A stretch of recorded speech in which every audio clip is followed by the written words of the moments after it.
What's up everyone, my name is Mark, I'm a personal trainer and sports scientist, and this is my new series where I tackle the most frequently asked questions on the internet regarding health, fitness and nutrition. And this is the second video. If you missed the first one, make sure to check it out. That's where I answer the question, what is the best way to lose fat? But today, the second question is, if I lift, will I get bigger muscles or will my muscle mass grow? So let's tackle it step by step. Here we go. Let's dive right into it. So the first thing we will watch out for, and which will determine if you build muscle when lifting weights, is your genetic profile. So what does that mean? Generally speaking, you know, some people say, yeah, I don't have the genetics for it and so on and so forth. Most of the time it could be an excuse. People say, yeah, I don't have the genetics and that's why I'm not going to the gym, all that shit. That is not what I mean. What I mean is there's actually truth to it in terms of when we look at the genetic profile, specifically in muscle, in the muscle itself, there's something called your slow twitch and your fast twitch muscle fibers. Now the slow twitch they're the red muscle fibers, they're the ones which are used for endurance purposes, whereas the fast twitch muscle fibers are the lighter ones, and you've got fast twitch type 1 and 2. But generally speaking, if you have more fast twitch muscle fibers, you are actually prone to be able to build more muscle just generally. And that's when, if you're sort of this genetic monster who just goes to the gym, you know, and you know, checks out some weights and can just look at weights and gain muscle, then it is probably because you have more fast twitch fibers and you're just more prone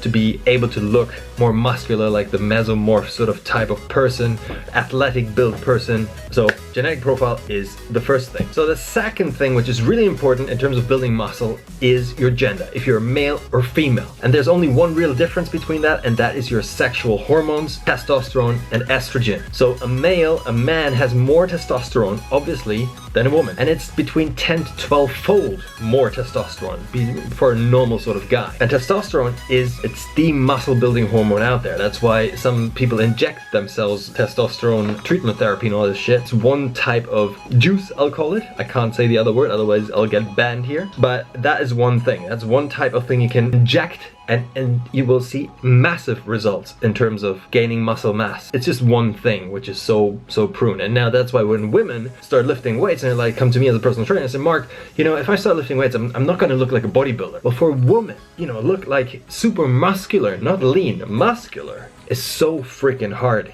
Most women who are on stage competing in the physique competition, not bikini, but even bikini, some of them, they're also on some sort of hormone treatment, hormone supplement, like a testosterone supplement and growth hormones. They do inject this stuff because they, as a female, just don't have as much as a man. Simple as that.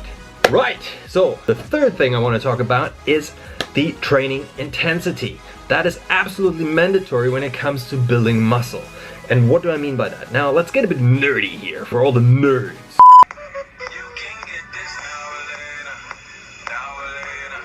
Okay, so when we talk about intensity in terms of muscle building, you probably heard the word hypertrophy. And hypertrophy is just the word meaning building muscle mass in terms of size. Increasing the size of your muscle is hypertrophy training. Now, in most literature you find that in terms of training protocol, it says 80% of your 1 rep max is sort of what you should be lifting between 8 and 12 reps. Anything like that is your normal hypertrophy training. Everyone knows that, and that's what most people do in the gym when they want to get big. Now, there are two, you know, I said we're going to get nerdy. There's something called the myofibrillar hypertrophy and the sarcoplasmic hypertrophy. So what is that? So let's have a look at myofibrillar hypertrophy. It just means that your muscle in itself consists of a lot of muscle fibers and goes into actin, myosin, all this stuff, which is, you know, more technical. But generally, just in terms of myofibrillar hypertrophy, what that means is that your muscle fibers start increasing and getting thicker. Therefore, your muscle look thicker. Sarcoplasmic hypertrophy, on the other side, is the increase of water retention, or the water between or in the muscle. Therefore your muscle will look fuller and also bigger, and this is what most people consider the pump when they go to the gym and start working out. So you've got the myofibrillar and the sarcoplasmic hypertrophy, and both of them used to be, in terms of training, you know, you would be training them differently. We're not going to go into that, but generally speaking, you don't have to really know too much about them because they are dependent on each other, meaning as soon as you start training, both of them will increase. It's not that you can train for one and the other won't happen and the other way around. So that's why don't worry about it. I just want to get a bit nerdy here and tell you that these two are actually existing. So in terms of training intensity, we're going to look at 4 things. So the hypertrophy, which we just discussed, and then we have something called muscle tension, metabolic stress, and muscle damage. So what do I mean by all of these? So muscle tension, there's something within this industry called time under tension. It just means how long are you actually stressing out your muscle? How long is your muscle under tension?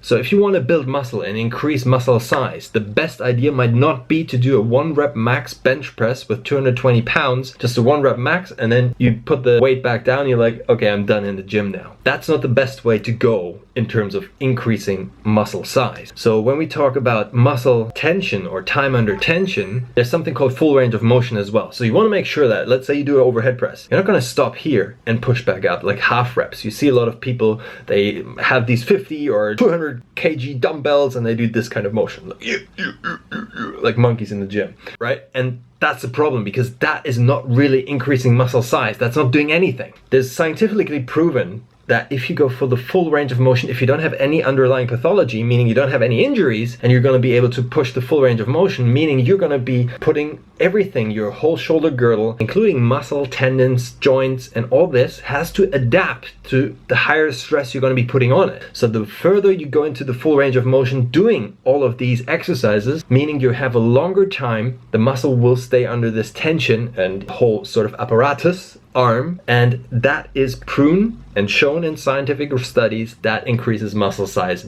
much better. Next one, metabolic stress. Metabolic stress just means that your muscle, and you've probably had that, let's say you do biceps curls and at one point your biceps gets tired and you feel like it's like burning. You talk about the burn. That's when lactic acid starts to secrete into your muscle and you're like, oh, it's like really hurting. And this is actually a good thing. It doesn't mean to say you always have to train to failure, but this kind of metabolic stress is important in terms of increasing muscle size. So if you lift a weight which is, let's say, 60 or 50% of your 1 rep max, and you do like 10 reps and you put the weight down, you're like, yeah, I didn't feel anything. How is that going to happen? There's nothing happening because there's no metabolic stress really on the muscle. Your muscle is easy coping with that weight, meaning it doesn't have to really work against weight to pick it up, and therefore your muscle feels like, you know what, that's easy for me. Let's take a car analogy, and this is really easy. So you've got a Porsche with 300 horsepower, and you've got a Trabi, like the small cars, with like 20 horsepower, okay?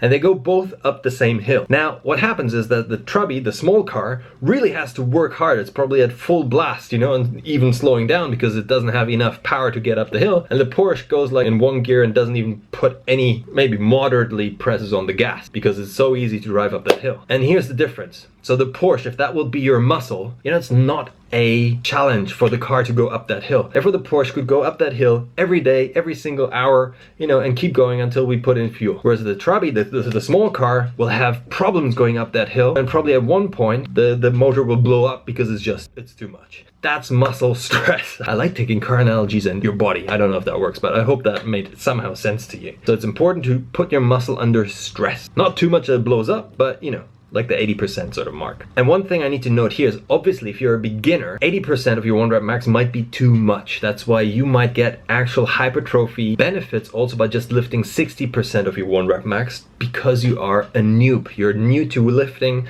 and that's within the first half year to a year you will make your biggest muscle gains. You can put on 20 to 30 pounds of muscle in the very first year of training if you do it right. So last point I want to talk about is muscle damage. Now this is really important because it's linked to muscle tension or time under tension, and as well as your metabolic stress. And as the name says, muscle damage, you're damaging your muscles slightly during training, and that's a good thing. You've got these micro rips in your Z-Streifen is what it's called, and they have to heal overnight, or depends how much you stress your muscle, anything between 24 to 48 hours of recovery, sometimes even 36, like 1 to 3 days, depending on the actual intensity you put onto your muscle. Therefore, all of these factors, just gonna do a little recap. We had a look at genetic profiling, your gender, training intensity in terms of myofibrical or sarcoplasmic hypertrophy, muscle tension, metabolic stress, and muscle damage. All of these factors are important when it comes to, are you gonna get bigger muscles when you lift